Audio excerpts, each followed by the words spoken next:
Good morning, good afternoon, good evening, whenever and wherever you are tuning into today's podcast. I'm Adam Parry, the editor of Event Industry News, and joining me today is Steve Giobetti. Have I mispronounced that, or did I get that right? Gottlieb. Sorry, I'm a stickler, and I should have checked that before. So, Steve, many apologies. But listen, guys, Steve is the founder of Shindig, an online platform that the event owners and brands like Netflix, Amazon, the University of Oxford are all using to bring their communities together. And what Shindig really does is offer the dynamics of in-person events at internet scale. So, Steve, welcome to the podcast. Adam, thank you so much for having me. Great to talk. And for those that are looking and kind of going, well, this doesn't look like Adam's normal podcast. This is a different setup. For those that are listening in, we're actually in Shindig right now, aren't we, Steve? We're actually in the platform recording this live, which testament to you, great idea and a different way of doing things. Indeed. Well, thank you so much. Here, we're in Shindig platform. You can see it here around. It has shows an audience, and likewise, I can put on a little video of something going on in the background with no audio, and you can kind of get a flavor as we talk of what's completely different about this. So yeah, it's awesome, mate. And for those that are listening in and maybe not watching the video version of the podcast, like go do check out the video because it's really interesting. I love you. So we could have that on as just there's something in the background. Yeah, awesome. So, Steve, before we jump into Shindig and what it's like to be a technology provider right now in the online event space, I've looked at your Wikipedia page. I don't think I've ever interviewed anybody with a Wikipedia page before. I'm kind of jealous, if I'm honest. Tell us a little bit about your background in the event space, or how you came to kind of founding Shindig, really. Well, I think it's I'm glad you asked. It's I think a really interesting journey. For 25 years, I had a record company, and I started the record company out of law school with a very odd record called Television's Greatest Hits, which was a huge global success, just of old TV themes. That grew into an 11-volume series documenting the history of the TV theme, which was successful world over. And I took that and developed an independent label from that, which I discovered artists like 9 Inch Nails to Pitbull, from Ja Rule to Lil Jon. Just Jack in the UK was an early signing, we had Underworld in North America, and we had the Wax Trax label, and artists, in every genre. And the interesting thing was, if you try and figure out what possibly could connect the Canals and Television's Greatest Hits and 9 Inch Nails and Pitbull, it's that all of them really began as grassroots movements. They didn't begin at top 40 radio in the States or BBC One in the UK. They didn't begin by us wielding the levers of power as was done in the 80s by the major labels to kind of establish success. They began long before it kind of was a term of art of street marketing. These began as grassroots movements. And every artist begins not at Wembley. They begin in a small club, and breaking artists is all about energizing small groups of people, those early super fans, those early adopters, and turning them into an evangelical, irresistible force of change.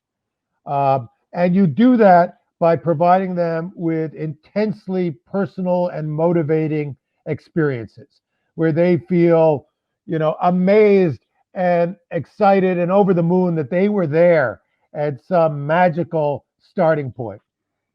So in a way, I see direct continuum from creating those super fan events and creating that sense of that, sparking that word of mouth that launched these long-term careers and brands. I see a direct connection between that, and that really informs everything about what Shindig is. So having that experience and that background over a long time of realizing the true value and what people really get out of physical events, especially like you say when they're seeing artists at the first time standing out. I know that I've had that experience myself of seeing bands and things when they're playing the little gigs, and you might not realize it right then, but then they become on to be these mega stars. You're clearly a person born out of the importance and what's truly valuable about an in-person event. What then brought you into the online world? Why shift from physical to launching a platform like Shindig, which is all about bringing people together online? Well, so I had sold TVT, and I was looking around and going through a difficult personal period, and I went online, and I wondered why the online experience was so kind of frozen in time in kind of asynchronous text chat rooms. And I began to puzzle, why did virtual worlds fail?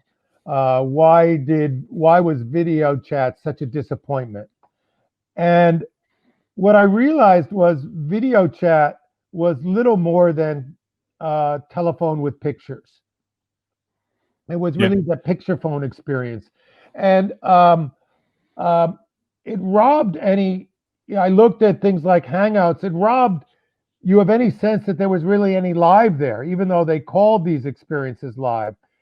There was no live there. They were live in name only. And that's because there was no participation amongst the audience members. It was a very attenuated experience. And so without there being any real reason to be there live, the smart choice on Hangouts or Facebook Live or any of these other platforms is to wait. The smart choice is to be a freeloader and wait till it got a million views and then watch it. Because if there's no difference from watching the recording than being there early, if being there early just means you're watching something early, but you can't engage in any meaningful way, then there's no point to it. So I looked at all these things and said, this enforced passivity, this loss of agency, this being subjected to sit there and just be a watcher and relegated to second-class citizenship of just typing in text into some waterfall chat, which, who knows who's reading, and it's impossible to have any dialogue. That's for the birds. That's not a premium experience. And is live in name only. And so I really said, for this to be live, you need the audience to feel the energy in the room. You need the audience to be able to share their passion with one another. When you go to a club, it's not just the performance. It's the hanging out with your peeps for the 2 hours beforehand and the hours after. It's sharing all the good vibes and energy. And it's maybe that magic moment where maybe you get to interact, and be brought to the stage somehow and participate. And without that whole thing, when you reduce the experience to just a stream performance, you're not creating the same, type of thing. The reality is broadcast is great for some things, but that's effectively a broadcast. And if you want to recreate that premium experience that really makes people feel special, you need a platform that really is focused on engagement. I absolutely have to agree with you. And, having the experience of producing our first virtual event just the other week for Event Live, what was blindingly obvious to us at that point was that part was absolutely missing. And I got really, I wouldn't say depressed, but I got really sad about the fact that I wasn't going to a physical venue for my event for all of those reasons that you've just mentioned there, meeting with the team, bumping into people that you've not seen in such a long time and having that chat in the aisle, and I'm sure there were people that didn't meet that would have met naturally at sitting next to each other on a stage and listening to a speaker and then just getting chatting afterwards or making a passing, a small passing comment. Oh, that is very much missing on the whole when it comes to online events. It's not fluid in the way that people naturally interact with each other. And don't get me wrong, for some of the, some might argue that it's there for people that are very extroverted. There's like to me and you that kind of just get involved with people and say, "Hey, how are you doing? What are you about?" And others are very passive. So I think it all depends on, again, what kind of content you're doing. Maybe if you're doing a learning course, then that broadcast is fine. But you're absolutely right that there's so much of the live engagement, the serendipity that happens at live events and gigs and, with bands and stuff that is absolutely missing right now.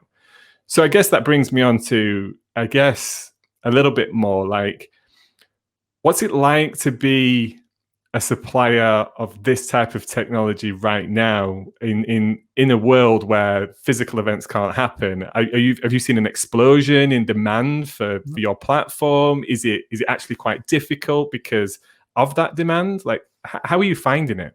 Well, if I could, Adam, I'd like to go back a minute and talk a little bit about what we do that's so different. Okay.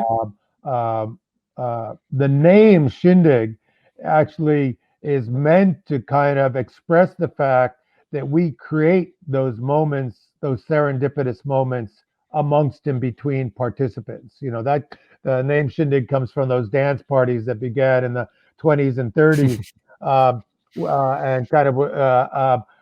But it's meant to be, even though about that serendipitous connection of people being able to bump into each other and everyone in a Shindig. You could have 1,000 people at a single click. You could be in a private conversation with a friend or meet someone or talk to a colleague or a fellow student or a coworker. In business context, salespeople can close the deal and meet privately with teams. And these are different from breakouts where you're isolated from the whole experience and off in some separate world. These are free-flowing conversations that occur in a large experience where everyone still sees one another and where you can still hear and see what's going on the stage. So that video I showed before, here I'll play it again, which is kind of helpful. This is a Harvard reunion event we did. Let me mute the audio, but you can see here, this was 600 people in a Shindig event, and there's a DJ on the stage, and you see below a small portion of the people kind of clicking on one another and forming their private conversations and groupings, and they're all able to meet with their classmates while they're still able to hear the DJ and see other classmates jumping on the stage and showing off their dance moves. And this might be a reunion, it might be a corporate town hall, it might be political organizing, it may be a recruitment event, it might be a conference, it might have been your conference where you could have a networking lounge. And then you could just as easily go to a formal presentation where someone can go like this and give a formal presentation for a large audience. They could do cool things like dim the house lights if they want to turn off the ability for people to private chat. And then as appropriate, they can either use a backstage to pre-interview people before they give them the stage, or they could just open a podium, just like at your conference. You would say, okay, if you have a question, line up behind the mic and we'll take first come first questions. And then you as the panelist can go say, I'm going to hang out with all of you and in the audience and be available for your private kind of comments and go down into the audience after your talk. So that's kind of the experience. The way we like to talk about Shindig is say the other platforms are kind of, and you tell me, Adam, if the slides aren't helpful. We like to compare ourselves to the other platforms. The other platforms are, very reductionist and simplistic. Words with Friends is a game, but the experience is somewhat attenuated. You don't know if people are going to reply in 5 seconds or 5 months or ever. Shindig is a game that's more like Fortnite. You're Yeah. totally connected to the other people in the experience. And likewise, like Fortnite, Shindig acknowledges that your event is going to go through a whole range of dynamics, from the initial chit chat as people come in and get settled, to the house business where a host takes the stage and starts talking and waits for others to arrive, to the main presentation where someone's going to give their main talk and take the stage and command everyone's attention, to when they're going to answer questions from the audience, to when there's going to be discussion after the presentation. So, we're a much more complicated and robust version or game that's more, attuned to what a large scale event requires. Well, what's really striking about what you just showed me there, and again, for those people that are not able to see and they're just listening in right now, like what was really apparent there is that there's definitely certain events that this would work extremely well for. I'm thinking back to like award ceremonies. I've seen so many award ceremonies at the moment that are just that presentation. People are kind of chatting away. And I said to myself, to a number of friends, what's missing from that environment is that conversation you have around the table, whether it's with your customers, your clients, your staff, and then the ability to just, freely wander around the event and just bump into people at the bar and have a chat, or spend 5 minutes at the back because you've just had enough dancing and things. Even those after party events, you could have an after party event on Shindig where everybody that's watched that session or been to that event could then come together and, like you've just shown there, listen to a DJ, but still have the ability to go around and chat to each other. And I'm blown away, mate. And that's genuine. Like, I've not seen anything like this in the past, where people, the biggest thing I will take away is it gives the ability for people to truly decide their experience when it comes to that event, right? I think you totally get it. It's the difference. What I think Zoom fatigue, people are missing what it's about. It's not that we're tired of interacting with our screens. We know we can interact with our screens an unlimited amount of time. We don't get tired of screens. What we get tired of is no autonomy. Yeah. We get tired of passivity. It's like the whole world has gone on a cross-country trip, and we in the passenger seat, and is not being allowed to change the radio station. What people are frustrated about is, hey, I'm in an event and I can't talk to my friend who I want to talk to. I'm just supposed to sit here and listen. And I don't know when I can have the stage and what the etiquette is. And this is really oppressive to not have free will. What Shindig really is flips the script of all these platforms are really built host down, with all the controls being in the host, as opposed to bottom up, where the participant has autonomy and agency and optionality and can kind of choose how they want to engage with the event. But also, adding to your point, I came from music and came from events, but it's not just entertainment. The fact of the matter is, anyone who thinks about it and been in a business meeting of any kind or any collective meeting knows full well that the presentation, the formal part, is usually not the main reason you attend or the main benefit. It's all the pre-conversation and post-conversation. The presentation is an occasion for collaboration and sharing, but it's not where the most of that collaboration and sharing happens. Most of that collaboration and sharing happens at a much more personal and granular level. So, it was none other than the CEO of Microsoft, who was in the New York Times recently, saying he needed everyone at Microsoft to come back to the office. Even though they were all on Teams, he said in the Times he missed the fact that they weren't able to talk to one another in ad hoc conversations before the meeting and in the winding down of the meeting. And I think he was just acknowledging what we all know, that private mingling and networking and collaboration is not a nice to have. It's fundamental. And that's what we're trying to have people recognize. Absolutely, mate. I mean, there's so much in there. Like, you know, people in workplaces and events, they cultivate relationships through engagement with other, you know, quizzing each other, asking each other questions. What do you do? How do you do that? Like, and let's be honest about it. Most events and the content at the events are the mechanisms that bring people together around a shared idea, right? Whether that's technology or sustainability or your favorite rock band, right? Like this idea is that you're in a venue together and a shared experience around people. But there is this disjointed approach at the moment, which is like, okay, online we can bring you together around this shared idea and this common theme, but we're not going to really allow you to engage with other people unless you just have this one-to-one video chat, which is not natural, really, is it? In a way that if you think about most events and the engagement that happens, you know, exhibitions, yes, you may go to an exhibitor, you may sit there, you may have a chat with that person on a one-to-one basis about what they do. But you very rarely kind of pre-arrange that appointment before you go to that event. It just happens naturally based on in the moment. And I think that's what's so beautiful about the events industry is we create this ability for people to connect just naturally. And it has got a bit lost online at the moment. It's great to see you guys changing that. There are a number of companies that are trying to make up for their lack of networking by adding these features like speed dating or breakouts that you set up.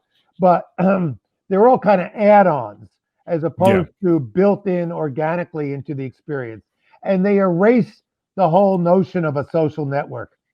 There is unfortunately a hierarchy of people who don't want to talk and people who do want to talk. There's a hierarchy of bosses and management and top dogs and there's and employers, and there is a whole other hierarchy of people looking for a job, looking to sell something with their own agenda, looking for access, looking for recognition, and just erasing that hierarchy and saying, okay, in this world, we're going to treat everyone as beautiful and equal, and everyone has equal desire to talk to one another. No, that's not the way it works. What you need to do in events is charm people, be introduced to people, find some, oh, you're talking to my friend, maybe I can jump in, or oh, you know this person, maybe you can introduce me. I see so-and-so here. Or I loved your question or your answer on this.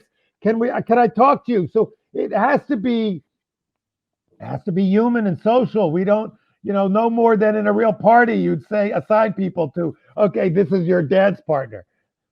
Yeah, it wouldn't be natural, is it? And you're so right. Like I've said this right at the beginning of the pandemic, but what was missing massively is I know Steve and I know Dahlia, but they don't know each other and they should chat to each other. And that would happen naturally at an event because I would probably be stood with you, Steve, and I'd see Dahlia walk past and be like, guys, you should meet, like this, do the introductions, spend 5 minutes and do the whole walk away thing. And I'm just going to go get a drink, you guys chat and then come back a little bit later.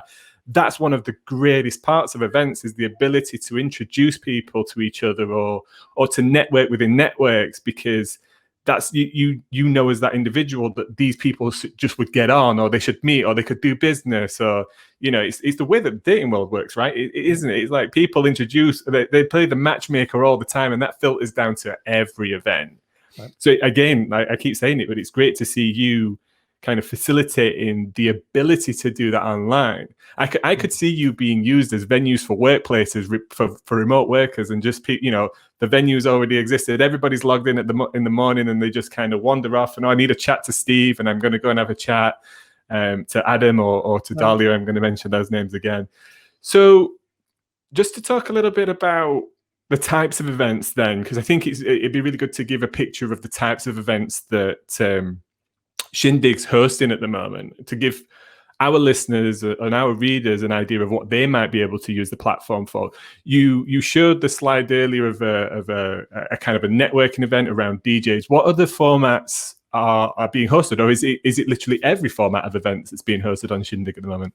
So we have universities who use it every day for all, in the classroom setting, it's an especially powerful tool because it allows a teacher to go from addressing the entire class to giving individualized attention and moving around the class in small groups.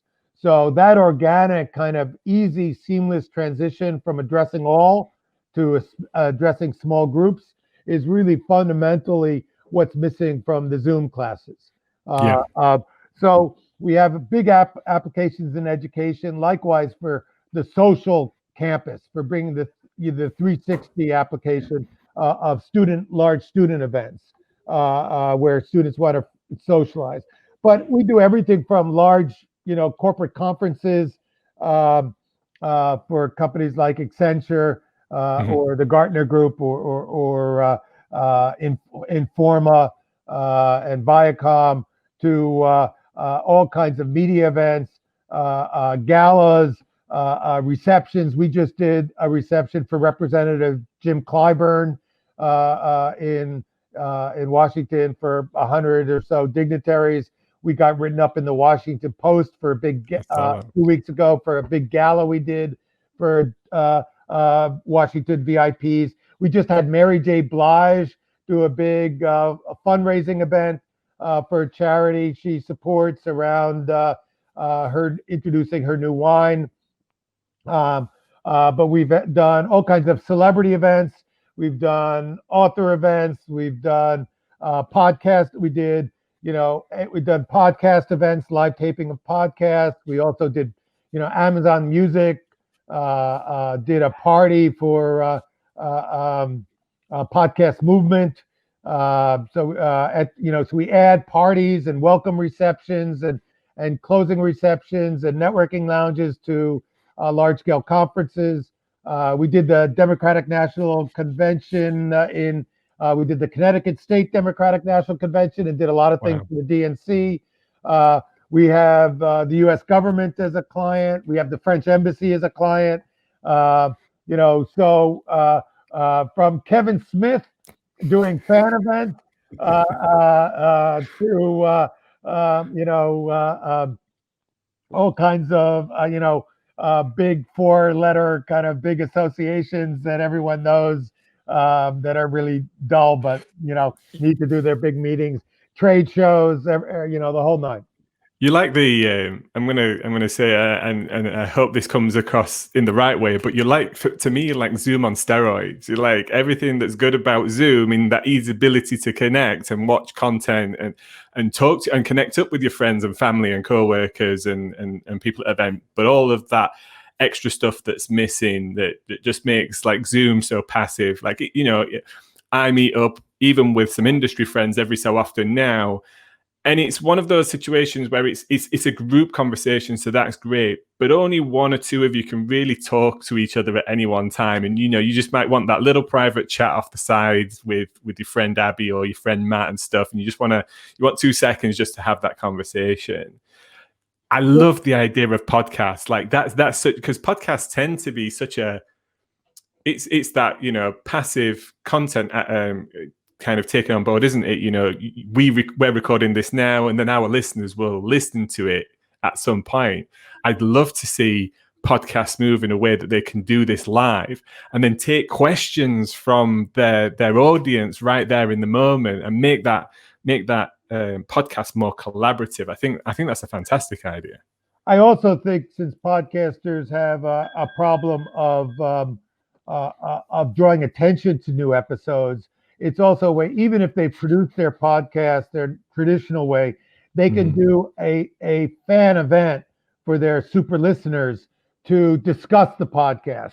And that way create, kind of platform it so they're able to create new content for their super fans, which really is key to the word of mouth that gets everyone to talk about the episode and make sure they're not just subscribed to the podcast, but really listening to them. And so it gives them that extra promotional kind of jolt and keeps their super fans really spreading the word and evangelizing. But your point, Adam, is right on. There is this I love Zoom, and what Eric did is amazing. But Zoom was really built, as he acknowledges, to solve the problems of WebEx, which is really about how do we do unified communications for big corporations that want to enable all their staff to do 10-person conference calls easily. It was never intended for events for hundreds. And the reality is that's why the product, as it gets at scale, is called Zoom Webinar. It really is just a webinar. And your listeners may not remember, but the webinar technology goes back to 1996. I don't know what milestone is applicable in the UK, but 1996 was when Monica was an intern. That's when webinars were introduced. So that technology, you can't think of many technologies that are still being used that are that old. It's time to retire the webinar and recognize that when you get a scale, you need to engage your audience and meet them halfway and allow them to participate more meaningfully than text. That's no longer fair, reasonable, or what the technology allows. So yeah. The choice of technology should be exactly the same as the choice of a physical venue, right? There's certain venues that are built and purposefully built to create a great experience for that. It wouldn't be the same really to listen to your favorite rock band on the beach. It's much better in a venue with a stage and lighting and sound, and it's dark, and not to say that seeing your favorite band on the beach wouldn't be a great experience, but there's just a difference there. And it's the same with, Zoom is a great product, and in certain environments it's fine to use that as part of your event tech stack, if you want to call it, to produce your content. But if you want real engagement, if you want your audience to connect up with each other and experience and take part in the event, it's very passive. It's kind of like you keep saying, it's chat and let's maybe message this person or ask a question. I love the feature where you can bring people onto the stage, because that's something I've been wanting to do for so long, is just bring the audience in and get, you've got a question, but let's get you up. Explain your question. Let's deep dive into that question rather than just go, okay, well, we think we understand what you mean. We're going to interpret what you've written here in a text box. And let's be honest, people love to get online. People love to have that time, don't they, to engage on screen. There is something completely different from having Carol Merrill read your question for you as if it was submitted on an index card and she was pulling it from the barrel. And now we have a question from Adam Perry. There's something very different from allowing your audience to come up to the stage, have FaceTime with the notable personality, have them demonstrate their reaction. Are they satisfied with the answer? Maybe introduce themselves and give their question some context. Maybe give the host a chance to engage them and dig deeper as to what's behind the question. Make it more conversational. That is night and day from the reductionist thing of, submitting your index card. The other thing is we've built 5 different ways of engaging with your audience. The open podium is just one of them. We also have a backstage, so you can have co-administrators pre-screening people and vetting them as to whether they want to give them the stage, giving them, hey, take down the poster, giving them, let's check your audio and video. Okay, you're coaching them through it, and so you have a backstage, you have the open podium, and you have a number of other tools to kind of manage that engagement with your audience. So what's coming? How do you take what you've got then right now as what is clearly an amazing platform to allow people to engage? Like, what's coming for Shindig in the future? Do you have any kind of features you'd love to build in? Do you have anything that your customers are feeding back to you and go, oh, this would be so great if we could do this, this, and this? And that's if you're comfortable talking about any of those right now. I appreciate you might want to keep some of those secrets, but is there anything top of mind that you'd want to share with the audience of what's coming on Shindig? Well, I think, we have a lot of great plans. but I'm not sure I can disclose them. It's a very Okay, that's fair. competitive world out there. But most of all, we're focused about getting the word out. Most especially during this crisis where people convening and sharing with one another is so challenging. And so we're doing a lot of charity events, a lot of education events, a lot of holiday parties Okay, and yeah, yeah, yeah. receptions of bringing people together and servicing a lot of institutions in need, and are working hard to really get word out to them, and also to to the extent we're a private commercial company, also to large commercial institutions who we think we can do amazing work for. So that's job one right now. There is a pretty robust roadmap ahead, but even so, I haven't touched on a lot of the completely differentiated solution abilities we have now, from custom backgrounds to customizable calls to action to being able to bring in other tools into Shindig. So we already have a ton of unique features for different use cases and different verticals. Let me ask you another slightly different question, and I think it'd be interesting from the point of view of you coming from the live entertainment background and now being a founder of an event technology company. Like, what trends do you think our industry is going to see going forward with online events? Do you think it's something here to stay? Do you think it's kind of one of those moments where everybody's adopting it because it's just there at the moment? Like, how do you see it? What trends do you see? Well, Adam, I think that's the question of the moment for the event industry, and I think a lot of people are going to want to persuade themselves, oh, the vaccine's on its way. It's only another 3 to 6 months, and things will be back to normal, and we can plan on doing our events just like it was 2019. I hate to be not agree with that position for a lot of people who are counting on that. I think COVID has demonstrated to people that there is a lot of inefficiency in in-person events, and the cost of time, administrative effort, not to mention travel costs, and hotel and catering and all that stuff may not be justified. There are also all kinds of subtle things about the fact that you need to the need to participate in these events now involves commitments of time and money that are not equally distributed amongst all potential participants. It also kind of creates a limiting factor on these events' potential impact that people are perhaps a little bit more aware of as they. But the biggest thing is, so I see this whole different future for events. I don't think we're ever going back. I think Bill Gates recently put forward that he thought that 30% of business travel was going to end after COVID. It was never coming back. I think that what we're going to see is the same way when print no longer became the embodiment or the ideal of text communication, that we saw everything from 140 character text becoming a huge area to Wikipedia. And in the same way, you're going to see events totally deconstruct. And it's no longer going to be about the hotel and the venue and the catering. It's going to all be about relevance. It's going to be about timeliness. It's going to be about getting the right people together at the right moment.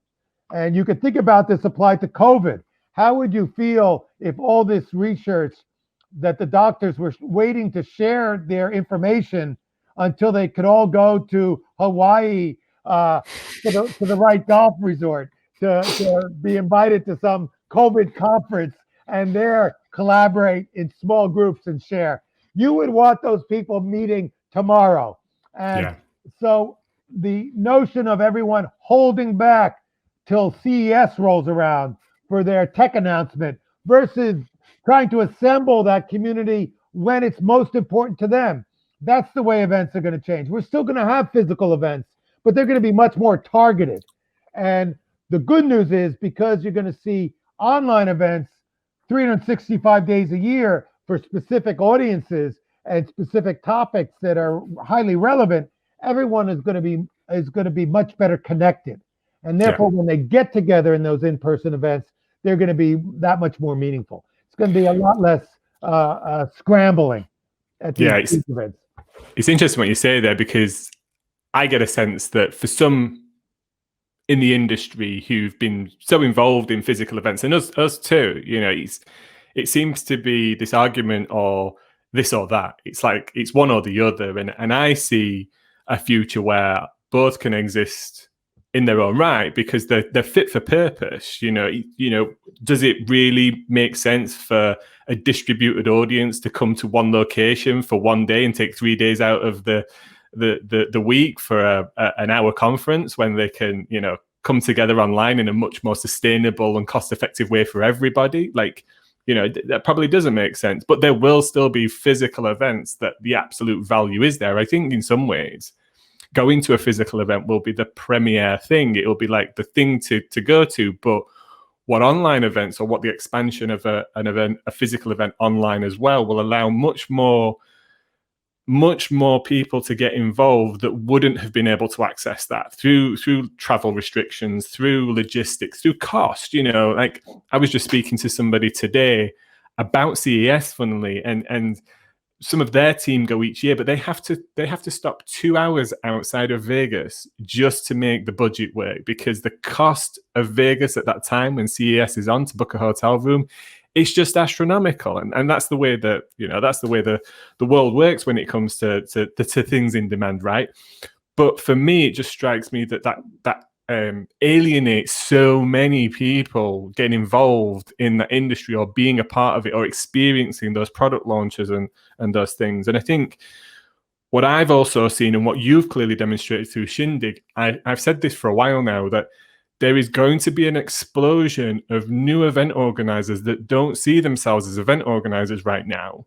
They see themselves as maybe content creators or YouTubers, or, you know, people that are kind of rising up through the ranks of TikTok and things like this. Like, they're comfortable with technology, their audiences are digital, their community's digital, and why not bring them together through technologies like yours? So I think we'll see an explosion. I almost feel like the virtual or online event world will be its own sector in its own right somewhat, because there'll be all these people that will harness technology and create engagement with their communities, but never really saw themselves as event organizers in the past. So you just inspired me to create a new word. Okay. Because hearing you talk, it was so resonant with my own thinking. I think you're going to see the merger much, it already is to a certain extent, but a much tighter merger between media and events.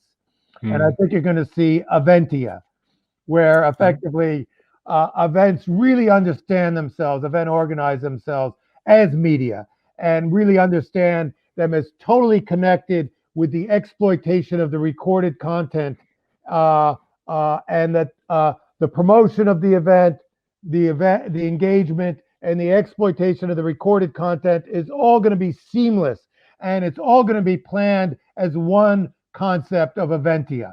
And those Eventia, and they're also going to be punctuated by physical convenings as well. But it's all going to become much more merged, and the notion that they could be isolated and siloed is going to fall apart. The ones who survive and profit are going to be the ones who embrace that a way of dealing with their audiences seamlessly in that. I don't think it's going to be hybrid events, or thinking that you're going to still have an event conception and just put it online, and then a media conception, and then just, have a page with some recordings. It's going to be the full-on reconception of how we treat this. So both agendas are equally considered and packaged together. Yeah. So you heard it here first. Steve's just going to go straight after this podcast and trademark events here and make $1 million off of that as well, because everybody will want to use that term. I agree with you, mate. You know, we event industry news, we communicate, we have daily readers from all around the world. And for me, events are a way for us to bring those communities together. But as a smaller, I say smaller, but as what I would call a homegrown media company, we're no BBC, we're no Bauer Media, we're no MGM or anything like that. Like, it's extremely difficult for us to bring that community together physically on a regular basis. But digitally, online, we can utilize those technologies to bring those smaller niche communities, those really like-minded people together, and thread that and create a journey through the year so people still feel connected no matter where or when they are. I want to ask you one kind of like final question from a technology point of view, from somebody that's helping people through adopting online technology. What do you think, in your opinion, is what's the challenges facing the industry right now when it comes to adopting technology, or when it comes to really unleashing the power of a platform like Shindig? Well, I think, quite honestly,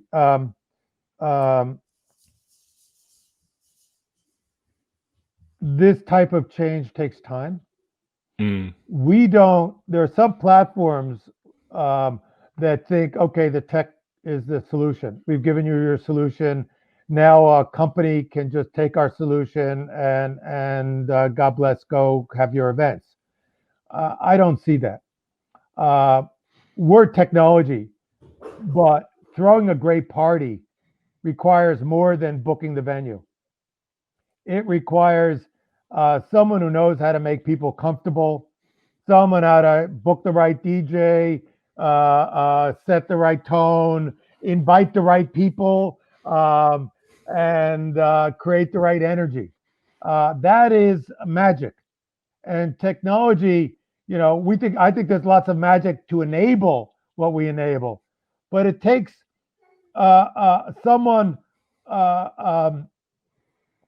it takes a real skill to throw a great event. And that skill is not done one size fits all. It's not something that lends itself to technology to solve, because it really requires great users. What's holding back the industry is really the event community really leaning into this and recognizing this as an opportunity. I think because of some of the approaches of some of the tech companies, they think that, their view is maybe because they don't allow optionality and all the bells and whistles to allow an event organizer to show their stuff and really create a kind of robust and unique experience that's memorable and has charisma and is completely different from the last Zoom call. Now we're dealing with Zoom call. They all seem the same. Shindig, every event is completely unique. At least you have the potential of making it completely differentiated. And so it's up to, it's a shift in mentality that requires, we're wholly reliant on event organizers to want to raise the bar on themselves and to demonstrate to the rest of the world of what's possible, versus kind of saying, okay, let's get back to those physical events that we know how to do. Yeah, I think you're right. It's that status quo moment. It's like, well, this is what we do physically, so let's try and do this online, and let's try and corral people and create a very structured experience, and maybe not taking enough risks, maybe not letting the audience participate freely enough, and being worried about how things are going to happen and work. And from what I've heard from you say, the sentiment really for me is the industry needs to fail fast and fail often at the moment. Like, try new things, try different things, go out there, embrace what can potentially happen. And what's really interesting to me, and has always been interesting to me about the events industry, is anybody can organize an event. There is no you don't, like, a doctor can only operate on somebody if they've got the right qualifications, right? Like, anybody can organize an event, anybody can hire a venue. So the barrier to entry is quite low. But those that create the biggest and most memorable experiences do that through experience. They know what works. They know what works in terms of event design, venue design, furniture, band, sound, lighting, all that kind of stuff. They have that experience, and that's what makes those events so special. Somebody's curated that. And I think for me, there's a little bit of fear when it comes to doing all of that online for some reason. And I think we just, as an industry, we need to embrace it a little bit more and just be, just say, what will happen? Let's see what happens and let's learn from it. Well, I think that's so exactly the point. It's based on experience. And since we've been thrust into it so fast, these event organizers who are paid to not fail, who are paid to make sure their high value clients' needs are met and there is no difficulty, are inherently risk averse if they haven't had that good experience. But unfortunately, to win, this is a time where the people who gain experience faster are going to be the ones who are able to have that confidence and move more quickly to be opportunistic. I will throw out a little commercial here. Go for it, man. If you're an event organizer and you have someone exhibiting at CES or wanting to differentiate yourself at CES, which is on Teams, and you want to throw a VIP reception, a welcome party, a networking lounge, any kind of meet and greet launch event, we're here, happy to support you. Hey, that's a really good offer. I guess then, Steve, like, where do people go to try out Shindig, to get an event set up, to maybe see a demo or connect with one of your team to see what's truly possible? Because let's be honest about it, although we're recording video and some will watch the video, this is a podcast. So, like, where do they go to check out how truly amazing your platform is? Shindig.com/demo. We do demos every day at 3:00 Eastern time. You can sign up for a demo any day. Or check out our website. And I'm Steve at shindig.com if anyone wants to reach out to me.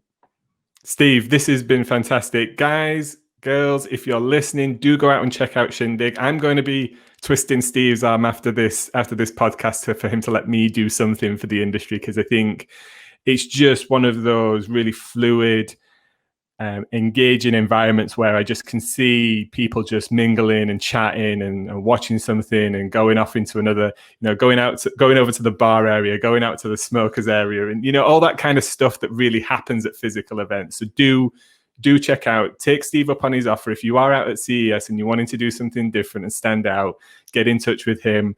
I'm going to be twisting his arm after this. Steve, thank you very much for coming on today's podcast. And thank you for giving us an insight into your experience and why you've got an absolutely different route to what 99.9% of the other platforms out there that I've seen at the moment are going down. So a testament to you for that. I'd love to get you back on maybe in, 6 or 12 months, talk to you a little bit of things about how things have moved on and how things have progressed. But thank you very much for coming on the podcast today. Thank you so much, Adam. Take care.